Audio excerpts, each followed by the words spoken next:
Hey, this is Ambrose talking again, and I want to make a little discussion about sewing. Now, you heard a discussion from Paula about her mother Helen's sewing, but this part that I'm going to talk about is about my mother, Mary Ann Stefanovich, and her sewing. At the time that I was doing a little professional boxing, without any request from me, that my mother, just on her own, sewed me up a pair of boxing trunks.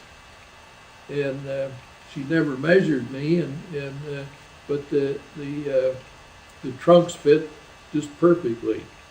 And then she later on, she made me another pair out of little fancier stuff. It looked kind of like silk, and of course with the stripe down the side, and these trunks also fit perfectly. And again, she didn't measure me, so she must have had a real good eye and a real expertise in sewing. What waistline were you then?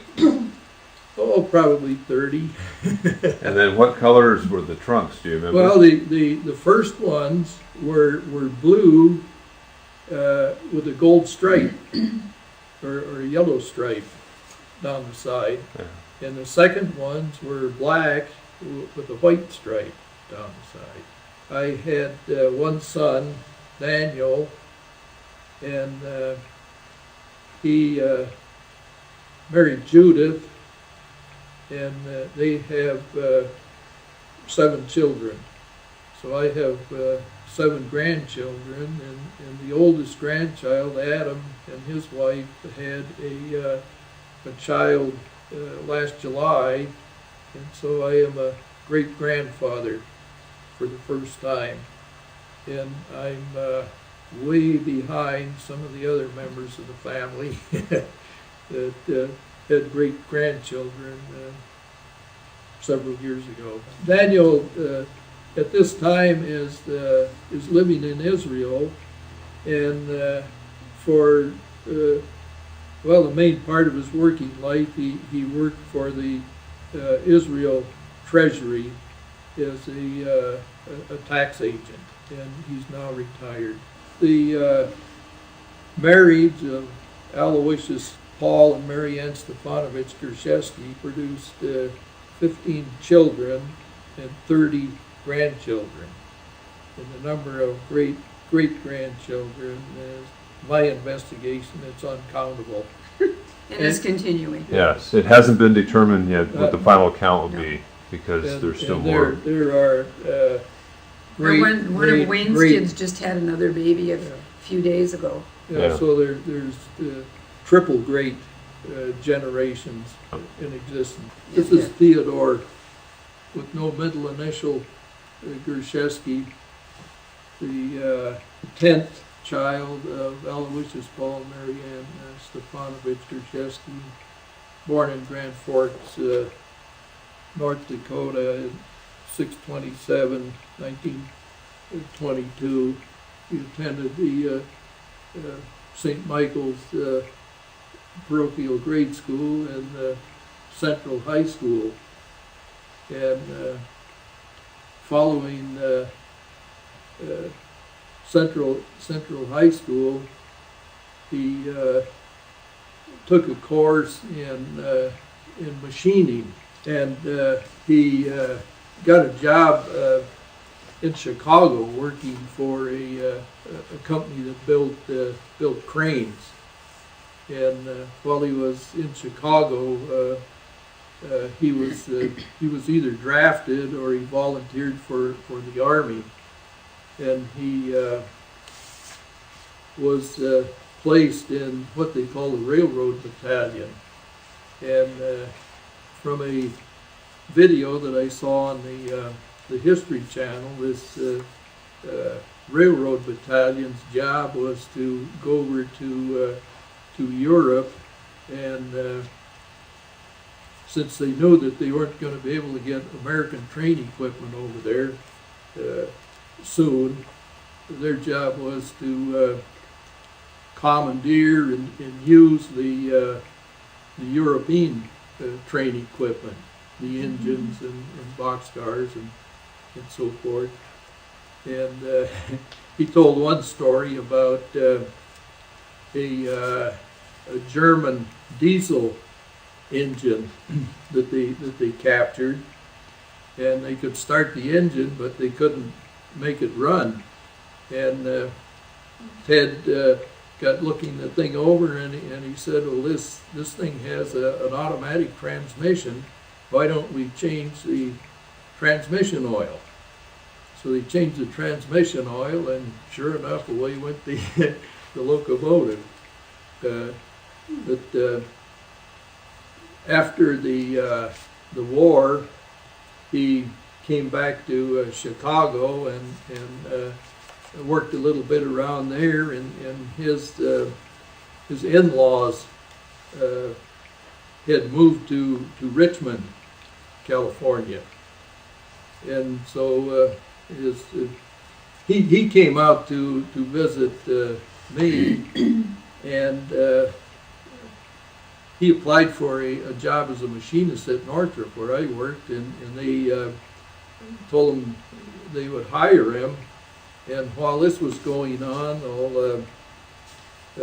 Lil, his wife, moved to Richmond, and she talked him to moving up there into the Richmond area, and so they bought that place in San Pablo, which is near Richmond, where her parents lived. And one of the first jobs he had, since he was a machinist, he went to work for this Tinsley optical laboratory. They built astronomical telescopes, and I don't know if there were more occasions when this happened, but on two occasions that Ted told me about, one of them in Arizona, he was assigned the job of taking a telescope that they had built there in Tinsley's lab and taking it over to Arizona and setting it up and getting it operating and accepted by the buyers. And another time, he was given a similar assignment with the optical telescope that he took to Pennsylvania. And I asked him, well, what was the most difficult part of that operation? And he says, getting through that Philadelphia traffic. And so anyway, after Ted left the Tinsley lab, he went to work for another outfit that did much high precision and large size machine work. And Ted took me through this plant, and I met the people that were running it, and Ted, besides being a machinist there, he was shop steward. And when we walked down the aisle there, all the machinists, they gave greeting to Ted, I guess because he was shop steward. But anyway, I asked Ted what was his specialty. If they got some difficult job in there that nobody else, the management didn't trust it with, what was his specialty? And he said it was turning threads on large pieces of equipment. And I think that's what we're seeing here. Showing what kind of work he did in working with big equipment and big parts. It looks like he's putting internal Acme threads on there, really large, like inch or larger. Yeah, depth. He said that was his specialty, that there weren't other people in the shop that could do this. So he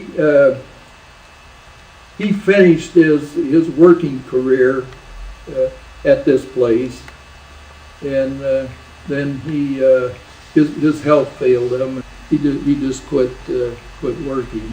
I don't have the date of his death I think that he is buried in a cemetery near Sobrante. August Yeah, 3rd. died October 3rd, 1997, and he's buried in a cemetery near Sobrante, El Sobrante. California. Yeah, El Sobrante. El Sobrante. Theodore had 2 children, Gloria and Dale. This is Bernadette Mortrude. She was born Bernadette Gerszewski.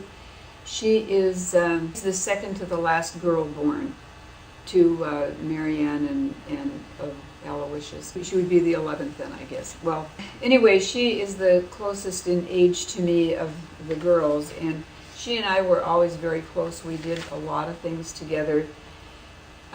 When I was in high school, or when she was in high school and I was still in grade school, we both would skip school now and then, and we'd run into each other downtown, and we always promised that we wouldn't tell, and we never did. You didn't skip school together, you just did it separately and met up downtown. Yeah, See. we didn't know the other one was doing it. She married Norval Mortrude, and she had 3 children. And the 3 children were all in grade school, and I had graduated from nurses training. And she and I used to meet downtown. The job that I had, I got off work early Sundays, and we would meet downtown, and we would go and go bowling or go to a movie, have a drink, whatever. And then, lo and behold, she got pregnant again. And she had 3 more. And so our afternoons were gone because as long as the kids were in school, we had until they got out of school, and then we would be sure to get home and on time to meet them and be sure that somebody was home for them. But when she had 3 more, then we couldn't go running around like we did. But we had a great time together, and we had common interests. Well, one thing, Bernadette was maybe the one person in the family, and we can't count Elmer because he wasn't actually in the family, but Bernadette was the one in the family that was very artistic. She did a lot of different paintings, and I have a picture of that. So this is a painting that she gave to Bunce, and she always tried to kind of match the paintings to the person, and this of course kind of goes in with Bunce's interest with old cars and trains and things like that. So and I have one painting in my living room that's all done in gold and brown, and I have a lot of paintings in my living room, but people come in and that's the one that they see and that's the one that they notice and talk about. And how did you start painting on those saw blades like that? I think because they were available. Well, one of her sons worked for a contractor, and they always have worn out saw blades. Okay. Yeah, so they were available. It wasn't something that she had to go and buy like a canvas and right. Start on that. So kind of a unique item to paint on. Yeah. Well, I think that a lot of people do that, though. Bernadette and Norval had 6 children. They had 3 boys and 3 girls. Marlene was first, Wayne was second, Gail was third, and then, like I said, those 3 were in school, and it was wonderful. We could go running around, and then she had Tom and Tim and Catherine. And Catherine is a respiratory therapist and does great work bringing in sick patients, outlying areas. She brings them in by helicopter sometimes into St. Jude's Hospital in Fargo. And she does some teaching in respiratory therapy, and she is very, very well thought of. She does a good job.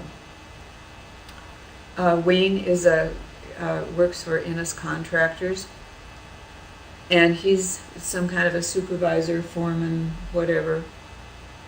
And Gail is an LVN, but she got hurt and she is on workman's comp disability. and she had a big surgery a couple of years ago.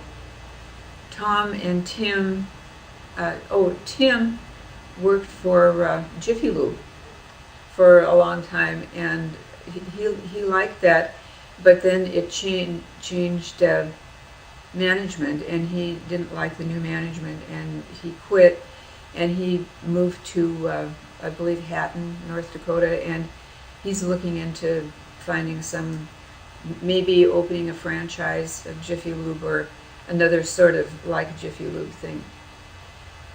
Tom works for a Harvester, the bread company. And who have I skipped? Marlene has arthritis really bad, and she doesn't work. I think that's all of Bernadette's children, but she's got a nice, successful family. And I used to babysit for her after she started having more children, and that worked out pretty well too. And then I moved to California, so that was kind of the end of it. But then she would come out here and visit me, and I'd go back there every now and then to visit. And Bernadette and I have stayed very close over the years. We're good buddies. This is Eugene Matthew Gerszewski, the 12th child of Aloysius Paul and Mary Ann Stefanovich Gerszewski. He was born in Grand Forks, North Dakota in September of 1925. He attended the St. Michael's grade school and the St. James Academy High School. When he finished high school, he came out to California and visited with Tony for a short period, and he got a job there working in a dairy, and apparently he didn't like that too much, and he went back to North Dakota, and then later he came out to visit me, and I got him a job at Northrop, where I worked, working in the foundry, and he worked at that for a while, and then the aircraft industry has ups and downs. They get contracts and they hire a lot of people, and they finish out the contracts and they lay off a lot of people, and so Gene got laid off, and he went to work for an outfit that maintained laundromats, repairing washing machines and dryers in the laundromats, and finally he broke off and set up his own business doing that. And he had a setup where he charged these people so much a month to keep all of their machines running, and when one of their machines wasn't running, they really hounded him, and he got to be a real erratic driver, trying to get from one laundromat to another to satisfy these customers. And I rode with him one time on one of his routes, and I never got in a car with him again, because he used to use the parking spaces on the side of the road to pass somebody on the right. But he finally quit doing that, and he got a job maintaining the pin setting machines in the bowling alleys. And of course that was night work, and he got married, and he was working at night, and that isn't very good for family life. So then he went to work in an electronics store, selling just electronic equipment of all kinds. And his in-laws said that his last name of Gerszewski was too difficult to use in business, and they talked him into changing his last name to Graham. And so Graham, and so that's what it is now. But then I think that he probably wanted to get a job where he could work days and be with his family in the evenings. And so he got a job in a factory that made automatic control equipment for milling machines. They could program this unit to go through the motions that if they didn't have this control unit, an operator would have to do a lot of hand cranking and adjusting and stuff. And so he worked at that place building these control units for the milling machines and also repairing any of them that came in after they'd been used for a while and needed repair. And he worked at that until he retired. Now he has 4 children: Marilyn and Geraldine, Leo, and Larry. He's now retired and enjoying the peace and quiet of retirement in Pasadena, near the Rose Bowl. Regina Mary Gerszewski, 13th child of Aloysius Paul and Mary Ann Stepanovich, was born January 5th of 1928 in Grand Forks, North Dakota.